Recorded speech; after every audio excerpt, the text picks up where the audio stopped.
हाय, मैं हूं सिद्धार्थ कनन और पहली बार अपनी पूरी जर्नी वीडियो पर मैंने दी है स्पेसिफिकली के साथ ऑन बी ब्लंट पॉडकास्ट, क्योंकि इनके अंदर मुझे सच्चाई दिखी, इनके अंदर मुझे एक बहुत प्यारा इनोसेंस दिखा। I have chosen to tell my अंगार वाला स्टोरी। राइज फॉल सब कुछ के साथ on be blunt. Subscribe now. कंचे खेलने वाली उम्र में ये भाई साहब इंडिया के यंगेस्ट आरजे बने। Soft by heart, Tamilian by nature, a very colourful, unstoppable and talented. Please welcome Siddharth Kannan. अरे यार, ये तो जनरली मैं इंट्रोडक्शन देता हूं, भाई मेरे लिए दे रहे, इतना अच्छा लग रहा है। ये मेरा अंगार वाला मोमेंट है भाई। अंगार कैसा के भाई, एक तो बहुत अच्छा काम कर रहे हो यार दिल से। मुझे एक बात बताइए सिद्धार्थ, कि यहाँ पर जो है, अगर एक चीज़ मैं देखूँ कि एमसी तुम, आरजे तुम, पॉडकास्ट तुम करते हो, फिर इवन है ना होस्ट भी करोगे, तो बाकी लोग क्या घर जाए भजन करें? मतलब चाहते क्या हो? अरे नहीं भाई, बाकी लोग एक्टिंग करें, क्योंकि एक्टिंग का कीड़ा तो है ही नहीं। बाकी लोग आए के भाई के सामने और ऑडिशंस दे, पर मुझे एक्टिंग का कीड़ा कभी था नहीं। ओके, जब मैं 14 साल की उम्र में मैंने रेडियो स्टार्ट किया, by the time I was 15 मैं इंटरव्यू शुरू करने लग गया था। राइट, मैं इंटरव्यूज कर रहा था दिग्गजों के, तो एक दो बार आया मुझे, आप एक्टिंग करोगे, पर मुझे था नहीं। मुझे हमेशा दिमाग में बैठ गया था कि मैं होस्ट करूंगा, एंड मोस्ट इंपॉर्टेंटली होस्टिंग के साथ साथ मुझे ये इंटरव्यूज, चैटिंग विद पीपल, उसका बहुत लगाव था भाई। आप मानोगे नहीं, कभी कभार रेडियो स्टूडियो में डायरेक्टर्स आते थे, अच्छा सुनना, एडी को बुलाते थे, जो आते थे उनके साथ, और बोलो इसको बुलाओ, इसको वो कैरेक्टर दे सकते हैं। आप मानोगे नहीं, एक बहुत बड़े दिग्गज एक्टर डायरेक्टर है, प्रॉमिस कहता हूँ, गोली नहीं मार रहा हूँ। मैंने उनसे कहा कि थैंक यू, बट मैं नहीं आना चाहता क्योंकि मुझे एक्टिंग नहीं करना है। तो उन्होंने मुझसे पूछा क्यों? तो पहली बार मैंने इंट्रोस्पेक्ट करके 1 मिनट लेके जवाब दिया।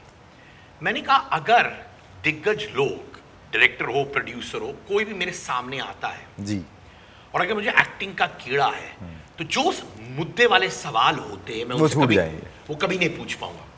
इमेजिन अगर करण जौहर आपके सामने है, अब मेरे दोस्त भी हैं, वो अच्छे काम, हम लोग बहुत बार इंटरव्यूज कर चुके हैं, मैं उनको बहुत मानता हूं। अगर मैं उनको कहीं मिलूं और बोलो अरे ये कास्टिंग कर रहा है, मिलो, तो मैं करण से सही सवाल कैसे पूछूंगा यार?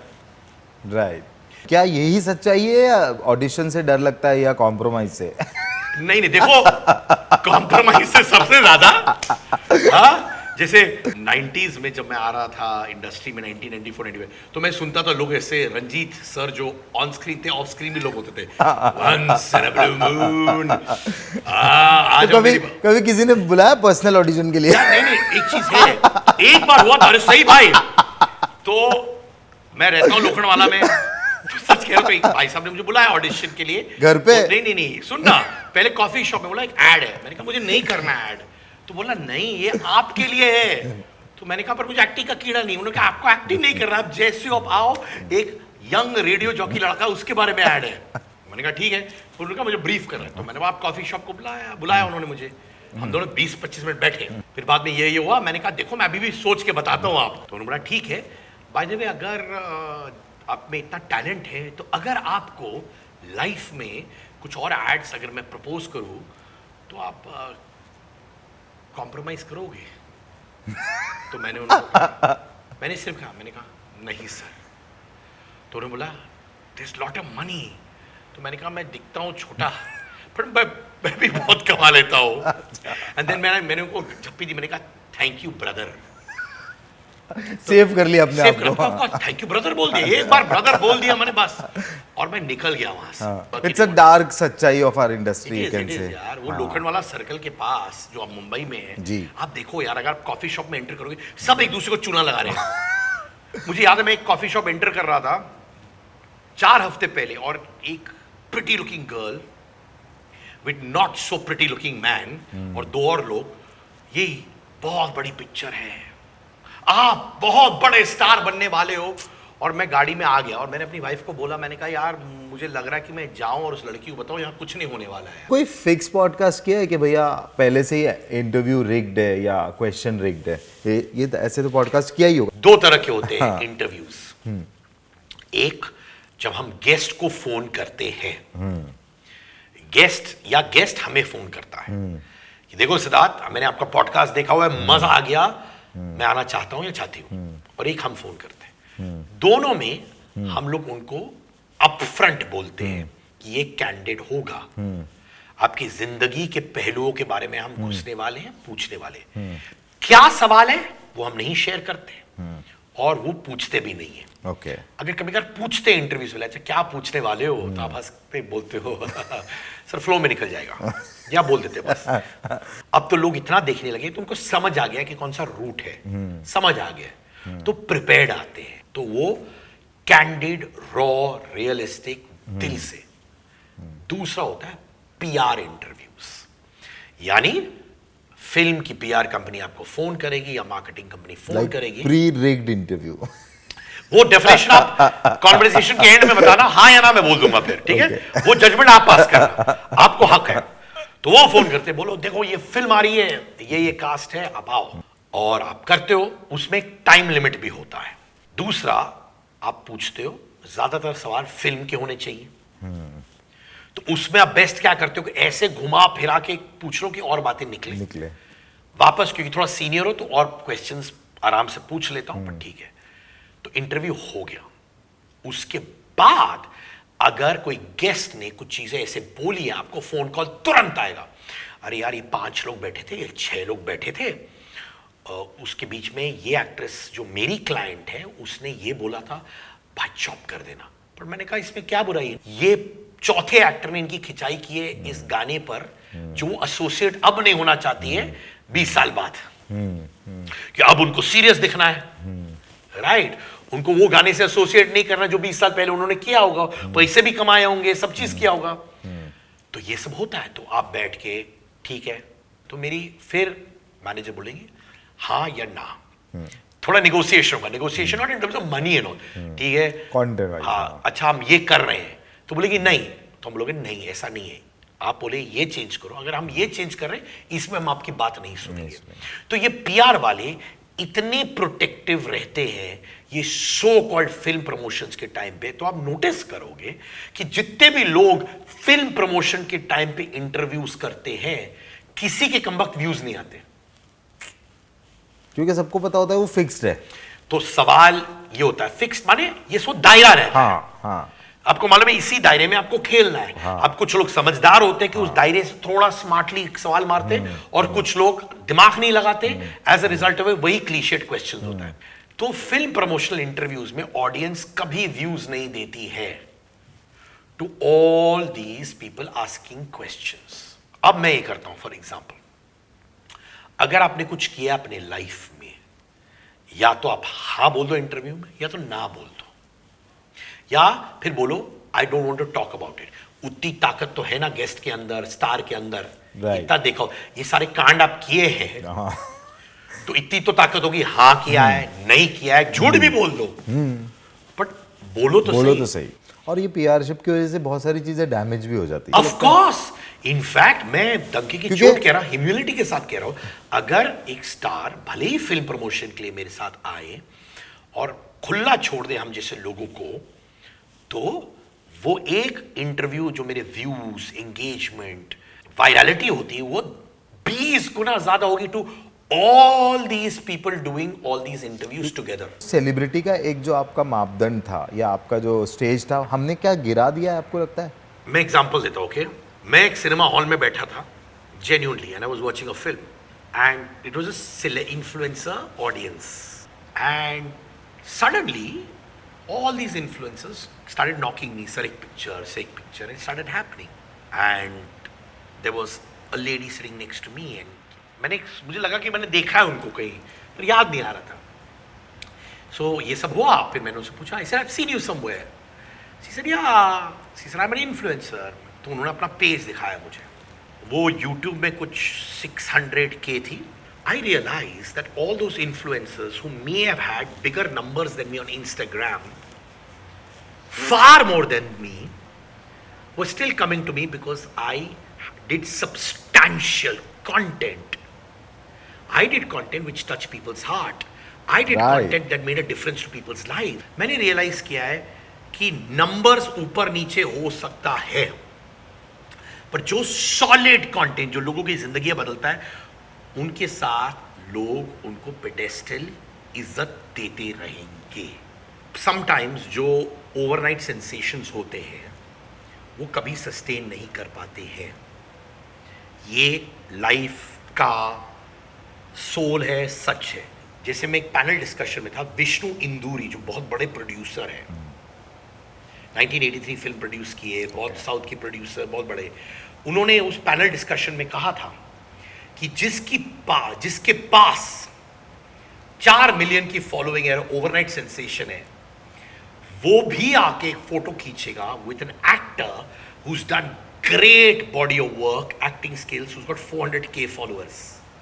माने वो 8 million social media influencers, overnight sensation, will come to that actor with 400K saying photo ले लूं क्या?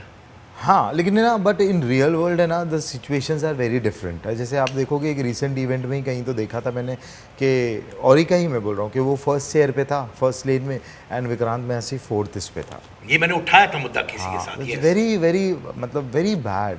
मतलब आप कैसे कर सकते हो? Vikrant Massey is a great actor. बिल्कुल सही है। मैंने एक्चुअली बात किया था, सोनाली कुलकर्णी एक मराठी एक्ट्रेस है, नामची ने, वो आई थी।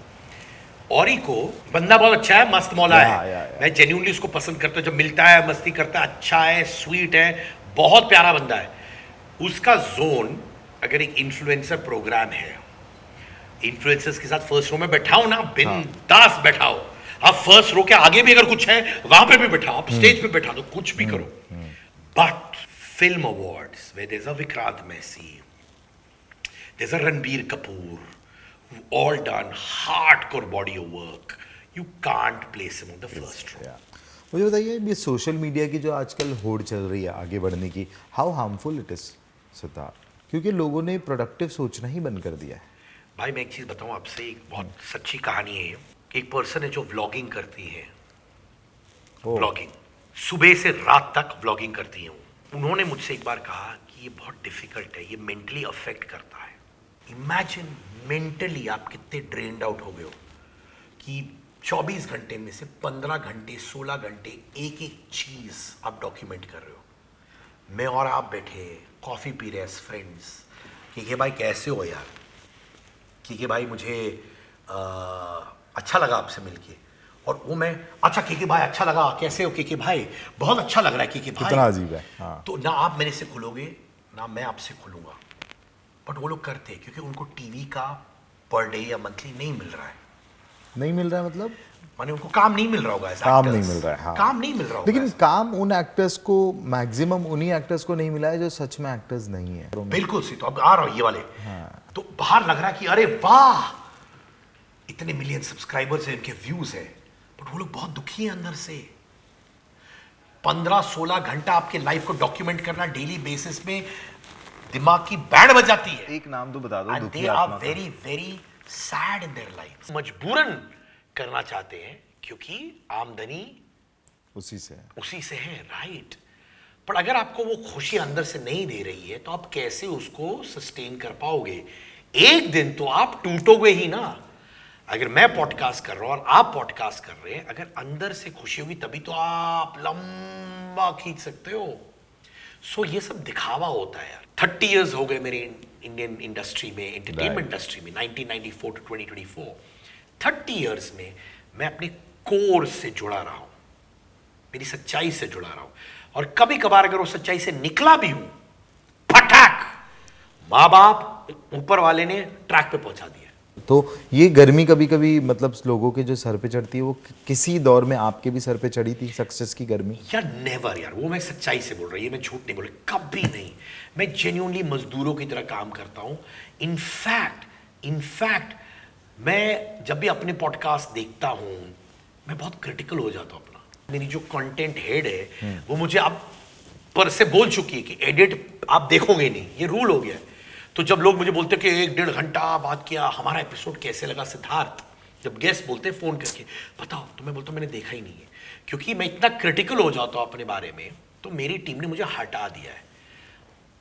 I like being critical of my self. कभी हुआ कि किसी ने करियर खत्म करने की कोशिश किया? वो पक्का बताऊंगा आपको, बताऊंगा। हाँ।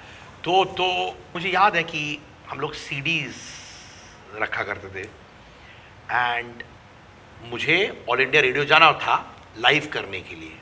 उसी से हम लोग टाइम्स एफएम के शोज करते थे एंड मैं जाता था और बोलता था मेरा पहला गाना जो आने वाला है ये है, और मैं गाना बजाने जा रहा था और मैं सीडी का कवर खोलता था, क्यों लाइव करते थे हम लोग। मैं आपसे बात कर रहा हूँ, सीडी डाल रहा हूँ म्यूजिक सिस्टम में, फेड इन कर रहा हूँ सब एक साथ, सीडी का कवर खोलता था और कोई और गाना था उसमें। तो ये लोग क्या करते थे, ये लोग बदमाशी करते थे मेरे साथ, सीडी निकाल के कोई और सीडी डालते थे ताकि मैं लगूं कि मैं बहुत इररिस्पॉन्सिबल हूँ, लगे कि यार ये सिर्फ ये करता रहता है, इसको कुछ समझ नहीं है ये सब। तब भी मैं वो मजाक उड़ाता था। मैंने कहा अरे सीडी तो खाली है इस वक्त पर मेरा दिमाग खाली नहीं है, तो मैं ऐसे जोक्स मारता था ताकि शो कंटिन्यू रहे और ठकाक चेंज मारता था उसमें भी, ठीक है। एंड मैं झूठे मैसेजेस बनाता, अरे वर्षा का पेजर में मैसेज आया है और वर्षा बोलती है कि सिद्धार्थ ये गाना मत बजाना, मुझे मालूम है तेरा फेवरेट है, ये गाना बजा। मैंने कहा वर्षा आपकी वजह से मैंने गाना चेंज कर दिया है, और मैं कर देता था। But I am so glad उन्होंने ये सब की, क्योंकि जब रेडियो बना computerised, I was one of those impromptu guys. मुझे कंप्यूटर की जरूरत नहीं थी मेरे वर्ड्स को क्लीन अप करने के लिए, फंबल्स को हटाने के लिए, वो सब था नहीं, क्योंकि मैं एक वन टेक आर्टिस्ट हो गया। जब मैं आईफा अवार्ड्स के लिए करता था, the nominations for best actor are, एक टेक में आज तक करता हूं मैं, 10 पन्ने मिलते, कसम खाता हूं 30 मिनट में आउट हो जाता हूं मैं एक टेक में, अनलेस टोनालिटी का ये आए कि अच्छा ये टोन नहीं मोटे। मुझे 7 बजे का रिकॉर्डिंग टाइम दिया जाता था, कभी कभार प्री रिकॉर्डेड, 6 बजे पहुंच जाता था, मुझे 10 बजे जानबूझ के देते थे लोग, लंच खाते थे, मुझे रुकाते थे, ये मुझे समझ नहीं आता था। And I started feeling very bad about my self यार, मुझे लगता था वाकई में मैं कुछ गलत कर रहा हूँ। अच्छा, उस टाइम पे ऋषि के जो वो काफी बड़ा नाम था आरजे में, उसके बाद भी ये हो रहा था? ये हो रहा था। आप मानोगे नहीं, मैंने ऋषि को कुछ नहीं बोला था।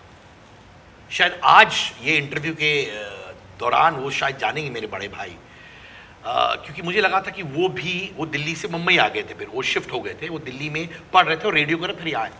मुझे लगा कि यार मैं 14-15 का, वो 20 साल का है, उसकी खुद की जर्नी है, वो भी खुद लगा पड़ा हुआ है, वो भी मेहनत कर रहा है, क्योंकि 2 साल के अंदर, 14 से 16 साल की उम्र तक, 2 साल के अंदर मेरे पेरेंट्स चले गए चेन्नई। ट्रांसफ़र हो गया था पिताजी का, प्रमोशन हो गया था, और जहाँ पिताजी जाते थे मम्मी भी जॉब ले ली थी, एज ए नॉट जॉब लेती थी, वो ट्रांसफ़र मांगती थी। दोनों एक साथ हुआ करते थे। एंड मेरे पिताजी बोलते थे अरे तू आ जा अभी चेन्नई, मेरी मम्मी बोलती आ जा, क्योंकि उनको डर था कि ये 16 साल का है, एंटरटेनमेंट इंडस्ट्री में ड्रग्स लेना शुरू कर देगा, सिगरेट मारना शुरू कर देगा, ये सब परसेप्शंस थे, राइट। और 2 महीने के लिए मैं गया चेन्नई, छोड़ के ये सब छोड़ दिया मैंने। मतलब टॉर्चर हो गया था बहुत ज़्यादा। हाँ, ये, और मैं गया, पर वो 2 महीना वापस मैं खुश नहीं था चेन्नई में।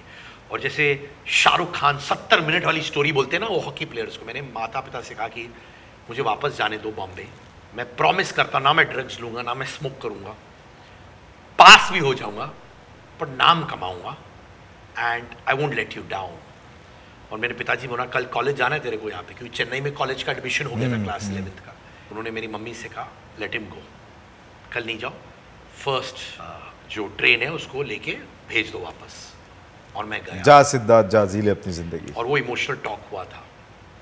जब मैं वापस आया उसके बाद, आई डोंट नो वो 2 महीने में कुछ हुआ, and I didn't let these people disturb me भाई, because I just felt an inner strength, क्योंकि मैंने माँ बाप को जबान दी थी कि मैं हारूंगा नहीं, क्योंकि हमारा एक बहुत क्लोज नेट फैमिली है, इमोशनली कनेक्टेड फैमिली है।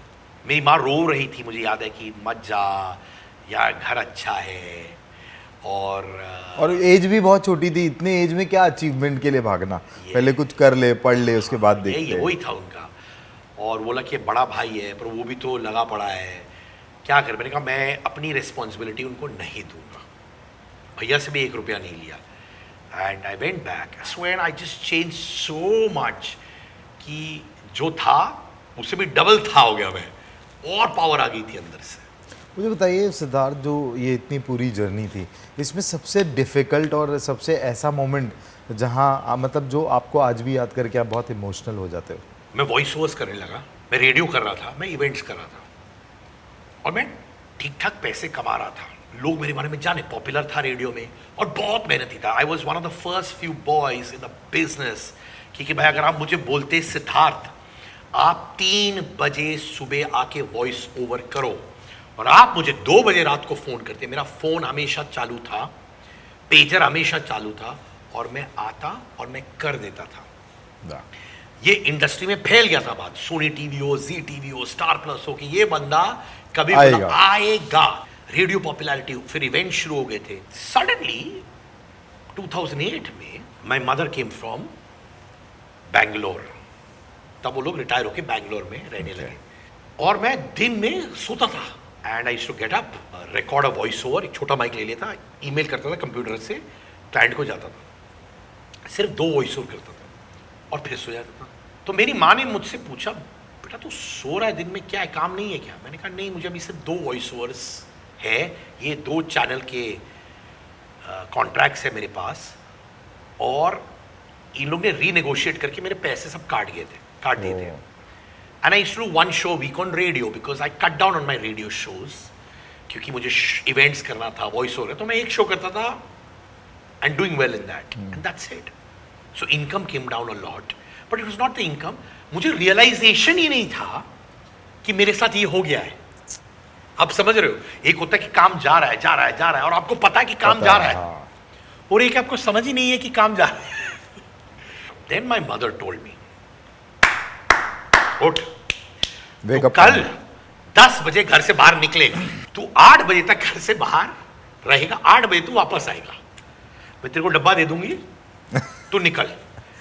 पर मैंने कहा क्या करूंगा मैं? तो बोली वो 2 वॉइस ओवर करता ना, तू घर से नहीं करेगा, उनके स्टूडियो जाके कर, एटलीस्ट उस बहाने तू बाहर निकलेगा, तू जा। ठीक है, I would go finish that voice over, फिर चाय मारता था, ऊपर नीचे देखता था, फिर 1-2 दिन यही किया। मेरी मम्मी ने किया क्या, मैंने वॉइस ओवर किया, मैंने कहा गप्पे लड़ा देता हूँ लोगों से बाहर, बस। मेरी माँ ने कहा ये भी सोचा बेवकूफ कि लोगों को फोन कर सकता है तू, काम के लिए कर सकता है ना, तो ये जो 8 घंटे फ्री है मिल फोन सकता करना, है। इतना बड़ा मोबाइल हथौड़ा तेरे पास पड़ा हुआ है, लगा number. And eight that time, तो जब मैंने पहला फोन घुमाया, नर्वस था अंदर कि यार ये रिस्पॉन्ड कैसे करेगा। पहली बार जो सिद्धार्थ फियरलेस था, हाँ फियर्स आ गए क्योंकि सक्सेस आ गया था, राइट? कि कैसे एक इनसिक्योरिटी हो जाती है उसके, कि लोग बोलते जहां जाता रहे ये लड़का बॉय वंडर है, ये अब काम मांग रहा है, अब सडनली काम, तो नर्वस, तो काट दिया मैंने फोन। फिर मैं इधर उधर था, फिर मैंने एक दोस्त को बनाया मेरा, जिग्नेश जोशी करके, एक टीवी एक्टर है। मैंने बोला भाई मैं रियलाइज कर रहा हूं, तू आएगा? कहाँ है? वो भी मेरी तरह बैठा रहता था, वो भी बैठा रहता था। अच्छा। वो आया, मैंने कहा हाथ दे अपना, मैंने उसका हाथ पकड़ा ऐसे imagine to make one phone call, मैंने कहा हाथ ऐसे क्या कर, मैंने फोन लगाया, टक टक टक मैंने रखा और मैंने टाइट किया, उसको दर्द हो रहा था, टाइट पकड़ लिया। मैंने कहा हाय सो एंड सो, मैं सिद्धार्थ कनन हूँ, मुझे वॉइसिंग करना है आपके लिए। सर अरे सिद्धार्थ तू ये वो ऑल दैट, कोई प्रॉब्लम नहीं भाई, अरे तू बहुत महंगा होगा मेरे लिए। मैंने कहा मैं महंगा नहीं हूँ, मुझे आपसे काम करना है, तो अब जो होगा दे देना, रेट का टेंशन मत लेना। और जिग्नेश यहाँ पे इतना, because I was so nervous and I called him up and then I started making these calls. पहले 2 दिन जिग्नेश था मेरे बगल में, 3rd दिन मैंने उसको फोन नहीं किया, तो जिग्नेश ने मुझे फोन किया, अबे तूने मुझे फोन नहीं किया? मैंने कहा नहीं, मैं अब खुद करूँगा, कॉन्फिडेंस। एंड ये कॉल्स मैंने 6 महीने के लिए किया, and after 6 months I started getting back all the work I'd lost and more than that. But do you know why I lost the work? बाद में क्योंकि क्या था, उस समय एक पेज 3 का कॉन्सेप्ट था, एंड जो लोग मुझे काम देते थे ना, जो वॉइस ओवर्स देते थे, वो प्रोमो प्रोड्यूसर्स, उनको लगने लगा कि मैं इसको काम दे रहा हूँ, ये घर खरीद चुका है और हम कुछ नहीं कर रहे, हम पेज 3 में आने लगा है, ये आता है तो फेस वैल्यू के साथ आ जाएगा, because voice over artist were not supposed to have face value. Right. TV actors were supposed to have face value. Right. This was a voice over radio jockey जिसको face value होने लगा। अब YouTube में radio jockeys को देखते हो, उसमें कुछ नहीं था, पहले नहीं था। तो I was one of the first few radio jockeys to be written about. Face लोग समझने लगे क्या है, तो इनको ये लगने लगा कि ये तो मेरी वजह से गाड़ी खरीद रहा है, घर मेरी वजह से खरीद रहा है, फेस इसका हो रहा है और हमारा ये है। ओह, Then I realized that, क्योंकि I went to a friend of mine, भाई क्या है बोलना, used to swear by me, तू मुझे काम क्यों नहीं, and he told me this. He said, I'm sorry, but यही था, तो जब तू आता था, and that's when I realized, a lot of people started getting jealous of that he could communicate with everyone very easily. And then I started underplaying that. क्योंकि एक बार realisation होता है तो यू हैव टू, तो वही है. तो मुझे याद है फिर मैं I was proud of my car which I bought with my own money, and 14 साल की उम्र से 1 रुपया नहीं लिया माँ बाप से, and I was proud of that, but I became conscious of these things. ये नज़र में नहीं आना है ज़्यादा, ये नज़र में नहीं आना है.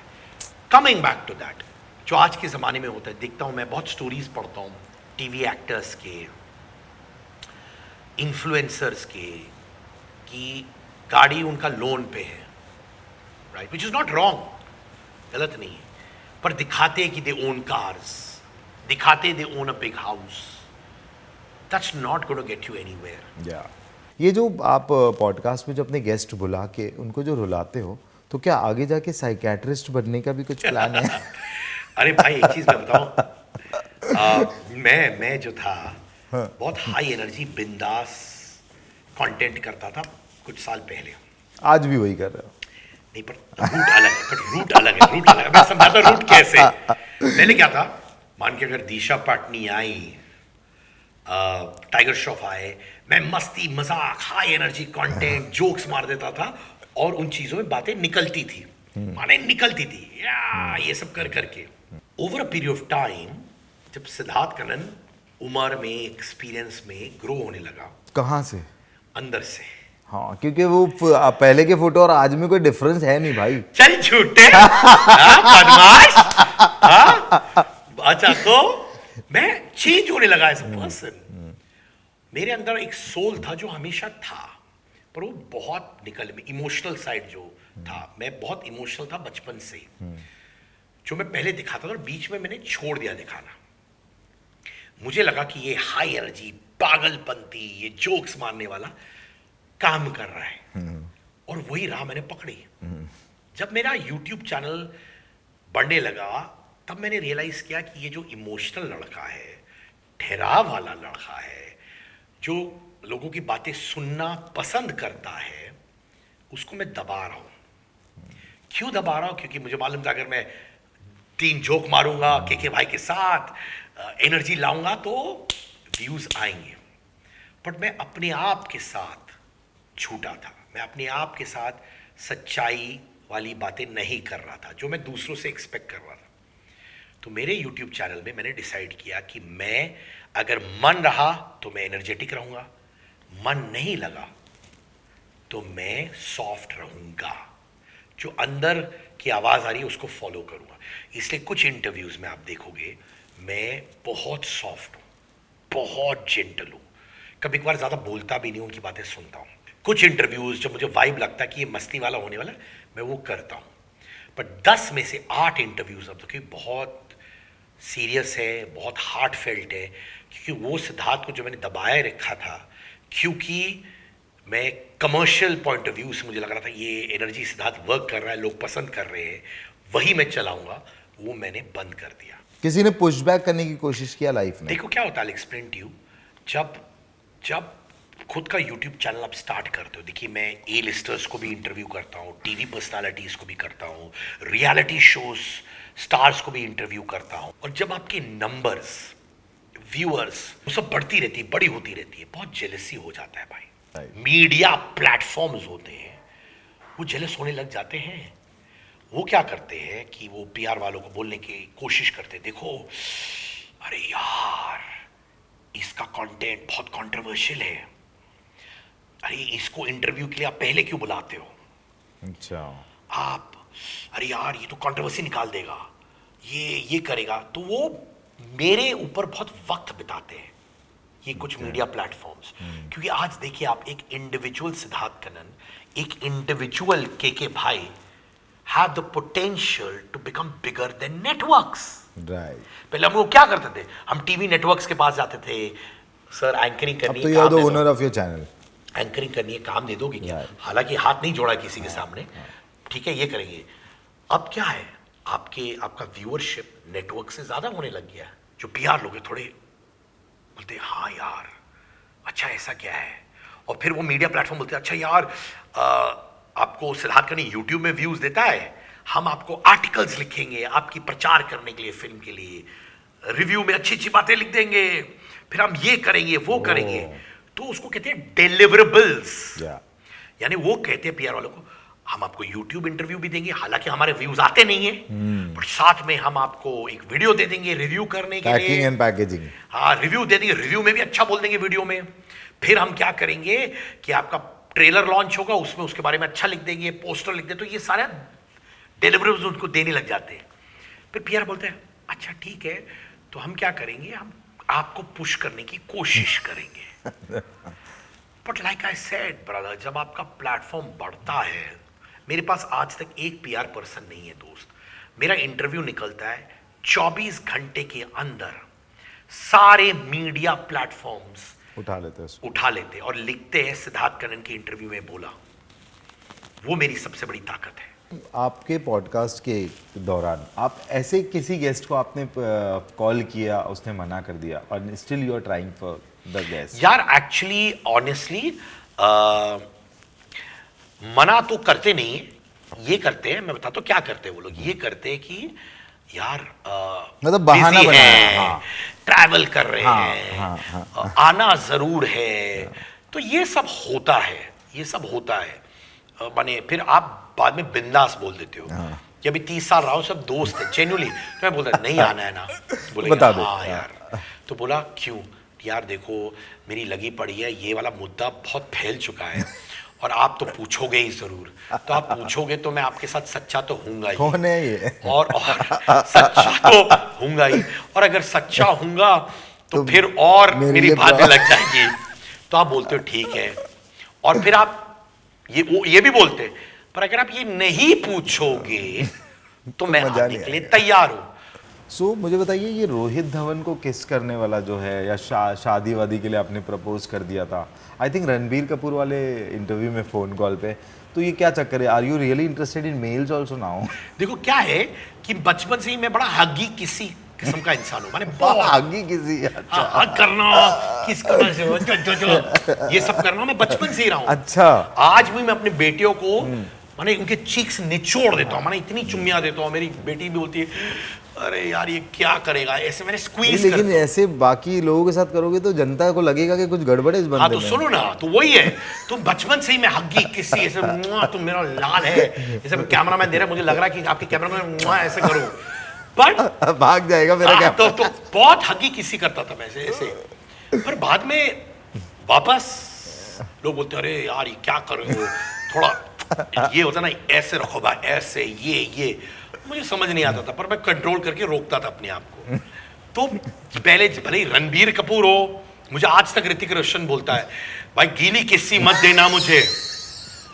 रणबीर कपूर भी मिलता है तो मुझे बोलता है अरे भाई हैंकरचिफ लेके आओ, क्योंकि मैं गीली किस्सी था और मैं गीली वाली है। ये मेरा शो ऑफ अफेक्शन है भाई, ये मैं अफेक्शनेट होता तो ऐसे अच्छा, बाकी you are straight otherwise? I am very straight. In fact अब तो मैं रोक दिया किसी पप्पियां यार, बहुत मिस करता हूं मैं। अच्छा मुझे बताओ, ये एक्सप्रेशंस जो आप बनाते हो ऐसे तो ये फेस पेन नहीं करता? ये जॉ लाइंस और ये सब पेन नहीं करता? नहीं यार, कभी ये मेरे सिस्टम में है यार।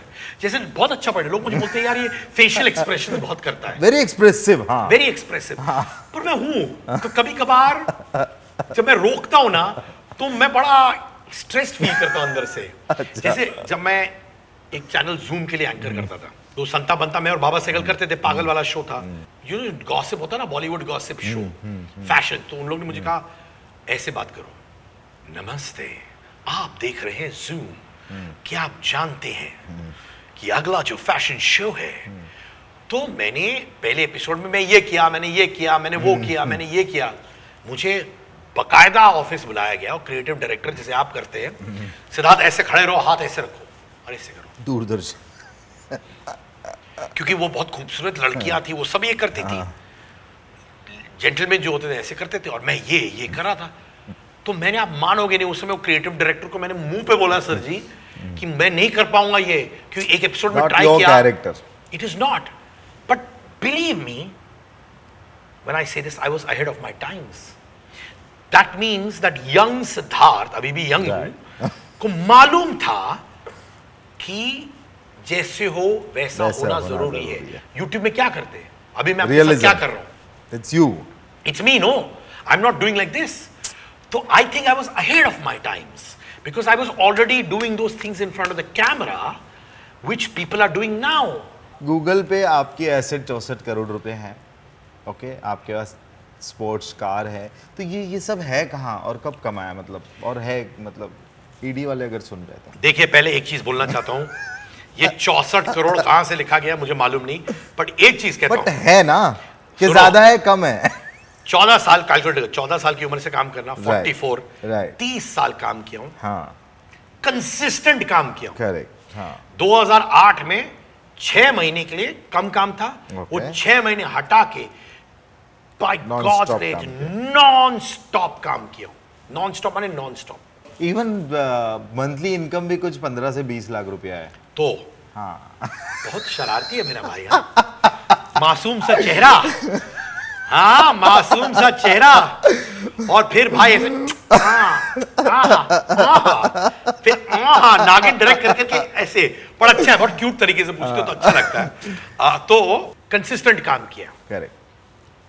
अगर मैं इंडिका अफोर्ड कर सकता था तो मैं खरीदता था डेवू मटीज, यानी एक लोअर। अगर मैं मोबाइल अफोर्ड कर सकता था मैं पेजर खरीदता था। अगर मैं 5 BHK अफोर्ड कर सकता था, 3 BHK, 3 BHK, मतलब औकात से थोड़ा सा कम। औकात से थोड़ा सा कम, जिसकी वजह से आज मैं बहुत वेल सेटल्ड हूं फाइनेंशियली, टचवुड। तो मैंने अच्छा इन्वेस्ट किया है, तो ऊपर वाले की दया से 2-3 घर, लैंड्स खरीदा है, इन्वेस्टमेंट अच्छे किए हैं बच्चों के लिए। फ्री में आज तक बहुत सालों से कुछ भी नहीं किया, अनलेस कोई ऐसा सोशल कॉज हो, ऐसा सोशल कॉज हो जो मेरे दिल के really, करीब है, हाँ। और वो मैं करता हूँ। मेरी वाइफ करती है। मेरे घर में 2 हाउस हेल्प्स है, दिन की 2-2 बेटियां हैं, टोटल 4 बेटियां हैं 2 हाउस हेल्प्स की। उनका पूरा एजुकेशन हम लोग ख्याल रखते हैं, उनका खर्चा जो होता है हम लोग उठाते हैं, वो हम करते हैं। अच्छा, पॉलिटिकल रैलीज और ये सब में भी जाते हो कभी? यार, मैं पॉलिटिकल रैलीज में, जैसे मुझे ऑफर भी आते हैं कभी कभार कि कम्युनिकेशंस टीम के हिस्सेदार बनो, और आता है भाई मुझे आएगा कि लोग कहते हैं कि अभी लोग जुड़े हैं आपसे, आप अच्छा कम्युनिकेट करते हो, क्या आप हमारे स्पोक्स पर्सन बनोगे? स्पोक्स पर्सन माने अब बात करो हमारे बिहाफ पे। वो आ चुका है पार्टी मेरे पास। ज्वाइन करने के लिए। किसका ऑफर आया, कौन सी पार्टी का? गरम कॉफी है कि ठंडा कॉफी पियोगे? कौन सी है? ऐसे स्टाइल पे मैं गैस करूं? बोलो। शिवसेना, नहीं रे, कांग्रेस, अब गिने चुने 3 पार्टियां हैं, यानी बहुत पार्टियां हैं। बीजेपी। नहीं, वो नहीं, ऐसा नहीं। ये जो है, पर ये जरूर है कि बोलते spokes you are person, saying yes for BJP. तो स्पोक्स पर्सन जो है इंसान, तो ये मतलब नहीं कि आप ये बोल रहे हो मैं नेता बन रहा हूँ। स्पोक्स पर्सन अगर हो, आप बात करते हो उनकी बिहाफ पे, तो वो बहुत इंपॉर्टेंट पोजीशन है स्पोक्स बहुत पर्सन। पॉलिटिक्स हो या फिर कुछ होस्टिंग हो या कुछ हो, अगर मेरे उसूलों से कुछ चीज मैच नहीं करता है, कसम ऊपर वाले के लिए मैं नहीं करता हूं। अगर कोई गेस्ट, अभी मान बुरा तो मान मैं जाएंगे, एग्जांपल दे रहा हूं, विंदु भाई आए थे, वो कुछ पार्टी के बारे में बोल रहे थे, मैं सिर्फ सुन रहा था। लोग बोल रहे अच्छा इन्होंने पार्टी के बारे में बोला, आप सुन रहे थे, आप भी इस पार्टी से जुड़े या उस पार्टी से जुड़े। अरे भाई, मैं तो सुन रहा था यार, मेरा काम है। अगर मैं कुछ बोलूं आपसे, अगर मैं PR मार्केट या मार्केटिंग के बारे में कुछ बोलूं और आप सुन रहे हैं, ये मतलब थोड़ी है कि आप ये बोल रहे हैं कि हाँ सिद्धार्थ आप जो बोल रहे हैं सही है। सिद्धार्थ, मुझे बताइए, ये ट्रोलर्स जो आपको मैसेज ये ट्रोल करते हैं, उनके लिए आपका क्या मैसेज है? हाल ही में मैंने इंद्रानी मुखर्जी जी को इंटरव्यू किया। उनका अब ये मैंने पहले किया, नेटफ्लिक्स में उनका डॉक्यूमेंट्री आ रहा है, तो अब लोग विजिट कर रहे हैं वो इंटरव्यू, विजिट कर रहे हैं लोग इंटरव्यू। अब क्या हुआ है कि मैंने उनकी कहानी सुनी, शायद कहीं मैं इमोशनल हो गया, शायद, बट इसका ये मतलब नहीं कि I am saying Indrani ji is right और रॉन्ग। पर मुझे मैसेज आ रहे हैं, अरे आप इनको कैसे इंटरव्यू कर रहे हैं, आप इनको सपोर्ट कर रहे हैं, कुछ वर्ड्स यूज करते हैं लोग उनके लिए।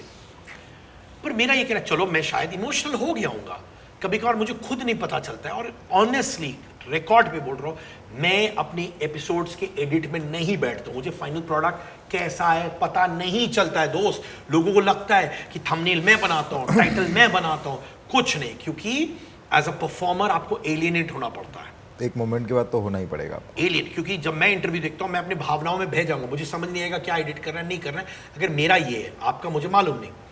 तो लोग मुझे बोलने लगे आप ऐसी महिला को सपोर्ट कर रहे हो, ये कर रहे हो। अरे इंटरव्यू किया हूं, इसका मतलब नहीं है कि मैं कह रहा हूं कि आप महान हो या कम हो या ज्यादा हो। Tomorrow you might be interviewing someone और chatting with someone, you might call them to get their story out. Does not mean that you believe in my story. Tomorrow you could meet someone who's probably 5 times 2 time किया है, मैंने 5 बार 2 time किया है, आप कहानी निकाल दी। ये मतलब नहीं कि आप घर जाके बोलोगे आप मैं 2 टाइम को सपोर्ट कर रहा हूँ। अरे आप पूछ रहे हो, तो मुझे उस पर बहुत कमेंट्स आए हैं। अक्षय और सलमान वाली कंट्रोवर्सी का क्या है? अक्षय जैसे एक इवेंट में मैंने कुछ बोला, अक्षय ने बोला अरे तू ऐसे क्यों बोल रहा है, तो मुझे याद है मैंने बोला जानी राजकुमार। ऐसे कौन बोलता है? ऐसे तो मुझे आके बोले ऐसे कौन बोलता है, अरे तू क्या ऐसे बोल रहा है आवाज बना के। तो मेरा शायद मैं किसी को बुला रहा था राजकुमार नाम से, मुझे याद नहीं है भाई गाने का नाम था या क्या था, मैं रेफरेंस कर रहा था वो राजकुमार साहब जो लेजेंडरी राजकुमार जानी राजकुमार, ठीक है। अब इतना प्रेस होता है, उनको भी समझ नहीं आएगा यहाँ से यहाँ, और उन्होंने बोला स्टेज पर वो ऐसे ही बोलते हैं मुझसे रियल लाइफ में भी। वो आके मुझे मीट करते हैं, वो मुझे ऐसे गले पकड़ लेते हैं, ऐसे नेक ऐसे पकड़ते हैं, मेरा कान पकड़ते हैं, मेरे पे जोक मारते हैं। आईफा प्रेस कॉन्फ्रेंस में सलमान और मैं थे स्टेज पे, मैंने कुछ डिग्निटरीज के बारे में इंट्रोड्यूस किया, सलमान ने आके कुछ कहा स्टेज पर। At that time he may not have been in a great mood. IIFA का प्रेस कॉन्फ्रेंस क्या होता है, इट्स अ सीरियस इवेंट भाई, मुझे बोला जाता है कि आप सीरियस रहो। कारण ये है कि स्पॉन्सर्स आके बातें करते हैं प्रेस कॉन्फ्रेंस की, हमारा ब्रांड ये है ये है ये है। उसके बाद जो कंट्री में आईफा होता है उनके मिनिस्टर्स डिग्निटरीज आके बात करते हैं अपने कंट्री के बारे में। तो मुझे लगा कि वो इवेंट लंबा था और सलमान भाई को बार बार आना था स्टेज पर, उसके लिए वो प्लाक देने के लिए डिग्निटरीज को, और सलमान शायद इतने टाइम वेट करके उनको सुनना, उनको शायद पेशेंस चला गया होगा, और वो पेशेंस जो चला गया उन्होंने आके दिखाया स्टेज पर। आप नोटिस करें उसमें मैंने ये भी बोला कि यार सलमान स्पॉन्सर्स के बारे में बोलना तो पड़ेगा, वो मेरे हाथ में नहीं है। डिरेक्टरी अगर 20 मिनट बोलेगा वो बोलेंगे, क्योंकि मैं भी बैक स्टेज हूं, तो उनको इरिटेशन हो गया होगा, और वो इरिटेशन उन्होंने आके स्टेज पे बोला। हैविंग सेड दैट, मुझे 1% भी बुरा नहीं लगा। अगर आप नोटिस किए होंगे मेरा कॉन्फिडेंस, मेरा आवाज उतना ही स्ट्रांग और पावरफुल था। ऑनेस्टली दिल से I wasn't even upset with him, because I have known him for so many years. मुझे मालूम था वो इंस्टेंट रिएक्शन था, बिकॉज जब भी उसके बाद वो मुझसे मिलते इतना स्माइल करते हैं, मस्ती करते हैं, तो इट्स दैट मोमेंट भाई। और कभी कभार प्रेस कॉन्फ्रेंस में आप जूम मारते हो उनका एक्सप्रेशन, मेरा जूम मारते हो, वो लग भी रहा था वैसा ही कि वो फ्लूक में जो है वो उतने टाइम के लिए हुआ होगा ऐसा। And it was only those couple of minutes.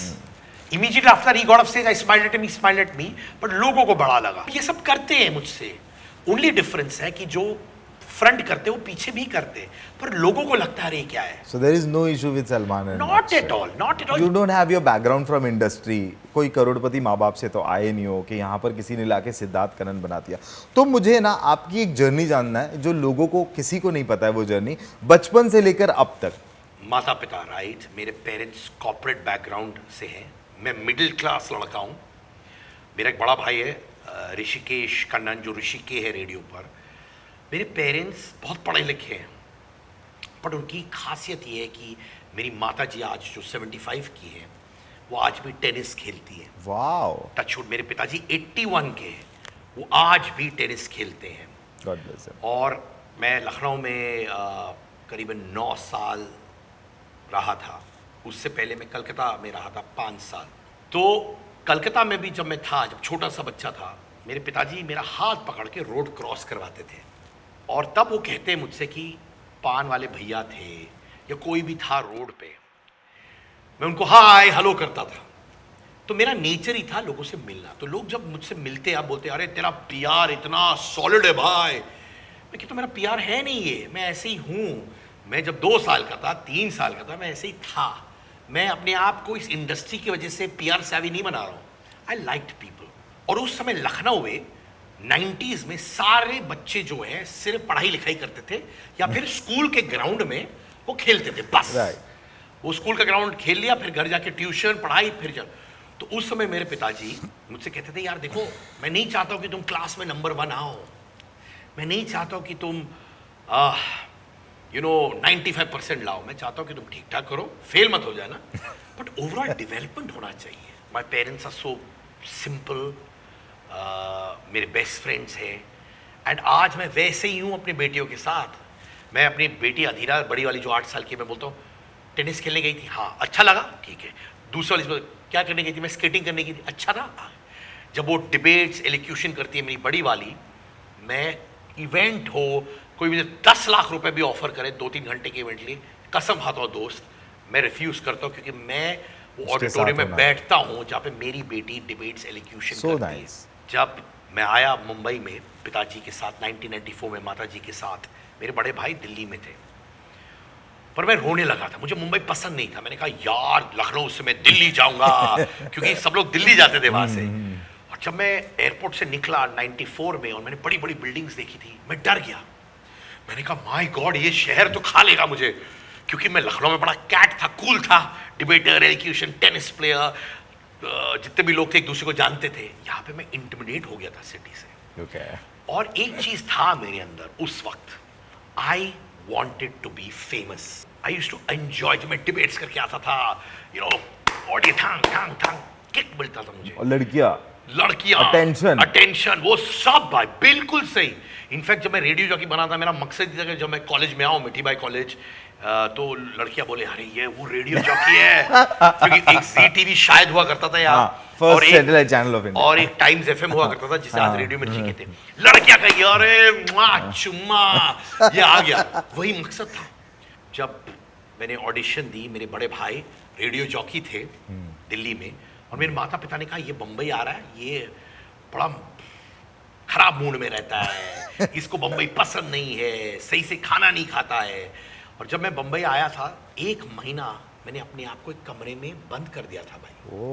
I didn't come out, क्योंकि बिकॉज़ एंजाइटी, नहीं, रिबेलियस मूड था कि माता पिता मुझे अब दिल्ली भेजेंगे पढ़ने के लिए, क्योंकि मेरा भाई दिल्ली में पढ़ता था, और हम लोग जो लखनऊ में थे, हमने दिल्ली की कहानियां सुनी थी, कॉलेज ऐसे होता है, ये वो. हम लोग को लखनऊ से दिल्ली माने एक बड़ा मूव था. मुंबई नहीं था हमारा रूट. ये हमें समझ आ रहा था क्योंकि उस टाइम पे हैपनिंग भी दिल्ली था, college life and all. Absolutely.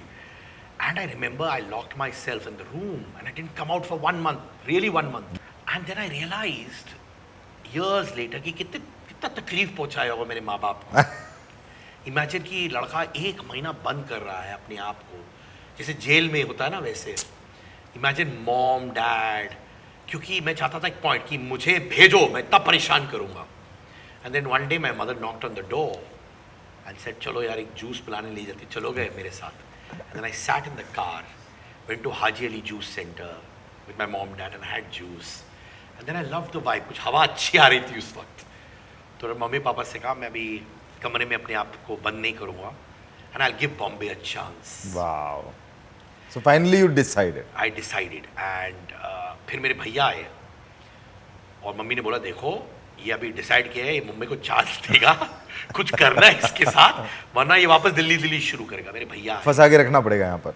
मेरे भैया जो रेडियो जॉकी थे, तो वो मेरे साथ बैठे थे और उन्होंने एक डेमो कैसेट बनाया मेरे साथ. हम लोगों ने डंडा माइक डाला एक म्यूजिक सिस्टम में, पंखे की आवाज, बर्तन की आवाज, टिक टक टिक सब कर रहा है, चिक चिक चिक.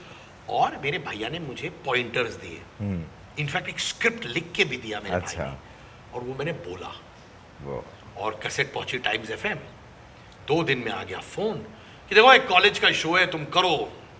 तो मैंने कहा देखो मुझे बंबई में ये तक नहीं मालूम है कि यहाँ से वहाँ कैसे आते, कॉलेज कैसे आके करूँगा. लगा नहीं तुम स्टूडियो में बैठ के करो. And then I became a radio jockey. The first time, your first break. My first break was as a radio jockey, which made me enter the Limca book of records as the youngest radio host. ये मुलाकात कहाँ से हुई नेहा की आपकी? मैंने अपनी माताजी को फोन किया, टिंग टोंग, मम्मी यार मैं घर आता हूँ, 3.5 BHK का घर है, मैं लोनली फील कर रहा हूँ. अच्छा। तो मम्मी ने बोला यार बड़ी इतनी खूबसूरत लड़कियां तो तुम्हारे इर्द गिर्द मैं देखी, पर मैंने कहा नहीं यार अब मुझे शादी करनी है और मुझे वो सॉलिड पर्सन चाहिए। तो मेरी माँ ने कहा ठीक है मैं ढूंढती हूं, पर पक्का ना, कंफर्म ना, ऐसा नहीं है कि तुम। तो ठीक है।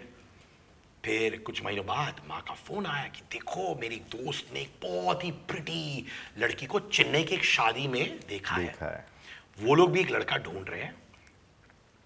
अभी भी सीरियस हो ना शादी के बारे में? मैंने कहा हाँ। तो मम्मी ने ईमेल किया प्रोफाइल, मुझे अच्छा। फोटोज अच्छी लगी, बहुत खूबसूरत लगी, बड़ा स्वीट स्माइल था। मैंने पढ़ा, मेरा भी वहां गया ईमेल, प्रोफाइल, ये सब। उसके बाद मेरी माँ ने कहा अच्छा लगा? मैंने कहा हाँ। मम्मी ने कहा फोन करो, लड़की के परिवार के जो सदस्य हैं वो वेट कर रहे हैं फोन के लिए, लड़की को फोन करो। मैंने कहा मैं माँ करता हूँ। 10 दिन मैंने फोन नहीं किया। वापस मैं इमर्स था, मैं वर्कaholic हूँ। मैं वर्क, मैंने छुट्टी के दिन में मुझे काम करना है, कुछ ना कुछ करना है, तभी मेरा दिन कंप्लीट होता है। 10 दिन फोन नहीं आया। फिर मेरी माँ ने मुझे फोन किया और हड़का दिया फोन में, 32 साल में तुम मुझे बोल रहे हो कि तुम लोनली फील कर रहे हो। लोनली का मतलब ये नहीं कि दोस्त नहीं थे, दोस्त बहुत थे, जिंदगी में किसी की जरूरत थी। हाँ। तुमने मुझे फोन किया कि मैंने तेरे को फोन किया? हाँ। मैंने कहा मैंने फोन किया। मैंने तेरे पे प्रेशर डाला शादी का? नहीं। मैंने कहा मैंने, बहुत सी माएँ उस टाइम होती है बेटा शादी का, मैंने एक बार भी तेरे को बोला? नहीं। तूने मुझे फोन किया, तू मेरा हेल्प चाहता है और तूने एक बार भी नहीं फोन किया। आई am very disappointed in you, माँ ने कहा, और बहुत गंभीर तरीके से आ रहे हैं। एंड आई फेल्ट अरे यार ये तो सही बोला इसने, वहां पे कम से कम कोशिश तो करनी है। हमने ये सजेशन दिया, पूछा माँ से, तो मैंने वो लड़की को फोन किया और मैं क्यूट तरीके से हाय हाउ यू बिंदास मुझसे बात करने लगी। बट इसमें ट्विस्ट है। ट्विस्ट ये था कि मैं एक वॉइस ओवर कर रहा था वर्ली में, और बहुत ही गंदा वॉइस ओवर किया। पूछो क्यों? क्योंकि सामने जो प्रोमो डायरेक्टर थी वो मुझे बोल रही थी और कुछ चाहिए, और कुछ चाहिए, और कुछ चाहिए। साला 1 घंटा निकल गया, और कुछ चाहिए, फाइनली हो गया। फिर मैंने वो प्रोमो प्रोड्यूसर मैडम से कहा और कुछ चाहिए पर आपने डिफाइन नहीं किया क्या है, ये 1 घंटे में ये ठीक था? उसने कहा ठीक है। तो मैं बहुत चिड़चिड़ा मूड में था, तो मैं गाड़ी में आगे बैठा और मैं ऐसे था, देखो ऐसे ऐसे नीचे जो होता है ना, आंख बंद, आधा थका हुआ। तो मैंने ये लेडी को फोन किया और वो आई बिंदास बात कर रही थी। तो वर्ली से अंधेरी वेस्ट 1.5 घंटे का ड्राइव था। उस जमाने वो सीलिंग सब खुला नहीं था। हाँ। और मैं चिड़चिड़ा था, और जैसे था मैं वैसे बात कर रहा था। मुझे क्या हुआ? मैंने कहा मैं चिड़चिड़ा हूँ। क्या हुआ? मैंने कहा ये लड़की कुछ और चाहिए, प्रोमो में बोल रही थी, समझ नहीं आ रहा था, तो यार कैसे लोग मिल जाते हैं, ये सब मैं कंप्लेन करने लगा। पर 1.5 घंटा मैंने ये लड़की से बात किया, पहली बार। और सही चीजें नहीं थी, ऐसा नहीं था कि लोग इंप्रेस करने के लिए बातें, कुछ नहीं था, नेचुरल था। मैं कंप्लेन कर रहा था। 1.5 घंटा में उतरा, मैं गया, मैंने कहा यार 1.5 घंटा मैंने इस लड़की से बात किया चिड़चिड़े मूड में, and she made me feel so good. And यहाँ पे वो नहीं था कि और बताओ तुम्हें जिंदगी से क्या चाहिए, मतलब यही है वो जो झेल सकती है। हाँ बिल्कुल सही। तो मैंने कहा ये, एंड वो आई, मुझे मिली, एंड 3 बार मिले थे एंगेजमेंट से पहले। एक बार शायद मुंबई में, एक बार चेन्नई में, और एक बार चेन्नई के आउटस्कर्ट्स में मिले, जिस फॉर ड्राइव आई। 3 बार ऐसे हो गया। Engagement in 3 months, marriage in 6 months। 10 साल हो गए शादी के, and it's been the best phase. मुझे बताइए ये जो अंगार है ये क्या है? यार जब भी मेरे लाइफ में टफ मोमेंट्स आते हैं, मैं अपने आप को साइक करता हूँ, अपने आप से बात करता हूँ कि भाई गो फॉर इट। क्योंकि जब छोटा था तो किसी के साथ कन्फाइड नहीं करता था, क्योंकि मुझे लगता था कि मैं किसी को बोलूँगा अपने दुख दर्द के बारे में तो लोगों को लगेगा कि ये कमज़ोर है, वनरेबल है, मेरे पर चढ़ जाएंगे, मुझे वाइट वॉश करेंगे। तो मैं लोगों से अपनी अंदर की बातें नहीं बोलता था भाई। I never used to tell people my problems. Introvert नहीं था मैं, लोगों से बात करता था थॉट में, बट अपनी अंदर की गहराई किसी को नहीं बोलता था। And I used to keep telling myself, भाई अंगार मचाओ, फायर, अपने आप से कहता था। And that became my conscience, that word for me. And I believe that I launched this whole merchandise, कपड़ों का हो, ये सब हो, ताकि लोग रेजोनेट करें ये अंगार वर्ड के साथ, क्योंकि जब आपकी लगी पड़ी रहती है तो only thing that can keep you going is अंदर की फायर, अंदर का अंगार। अगर आप डिपेंडेंट हो लोगों पर कि यार मेरी बेस्ट फ्रेंड आके मुझसे बात करेगी, वो होगा, पर अल्टीमेटली अपने आप को ही आप मोटिवेट कर सकते हो। This is my merchandise call अंगार। सो सिद्धार्थ, अच्छी बात है फिर तो ये ब्रांड भी है, तो मतलब 100 तो क्रॉस कर गए होंगे। भाई तूने अभी तक मुझे ऑटो रिक्शा के पैसे नहीं दिए वापस। मुझे ना रैपिड फायर राउंड्स की चलो तरफ जाना है। मुझे बताइए one thing that people don't know about you. That I am also an introvert. Akshay Kumar और सलमान खान। यार वेरी ऑनेस्टली शाहरुख खान बोलूंगा। What was the reason Shahrukh Khan? देखो Shahrukh what is Khan, the reason? क्या होता है कि Shahrukh when he is with you, he is with you.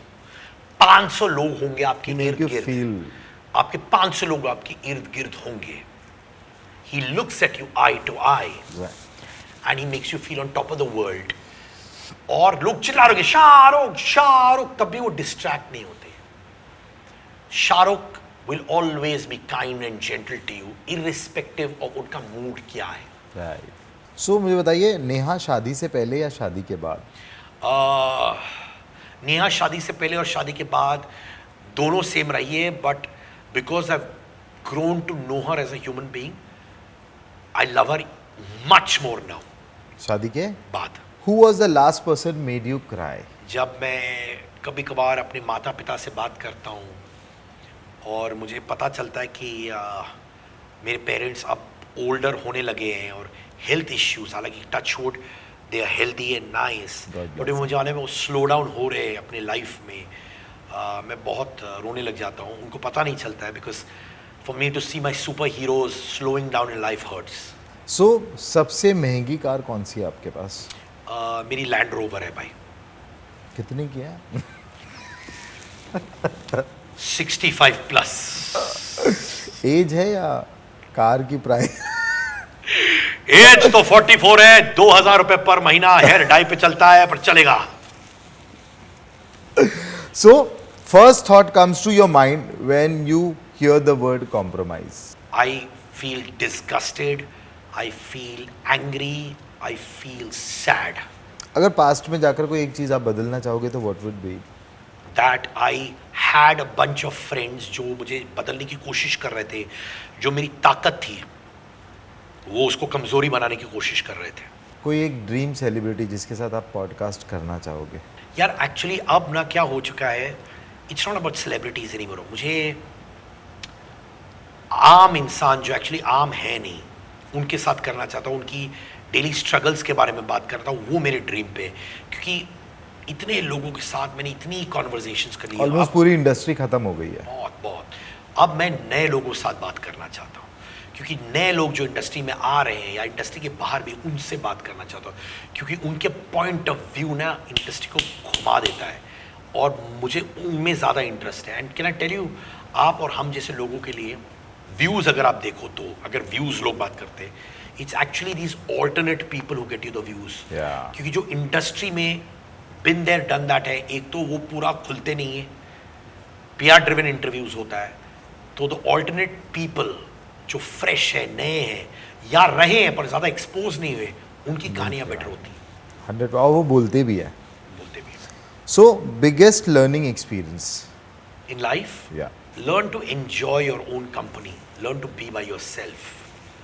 क्योंकि उतार चढ़ाव में अगर आप एक अपने साथ रहोगे, उससे बड़ी ताकत कुछ नहीं होती है। So that's it guys. Siddharth Kannan, thank you so much. Thank you so much. It's an honor having a conversation with you. Thank you so much. Thank you brother, be blunt, KK।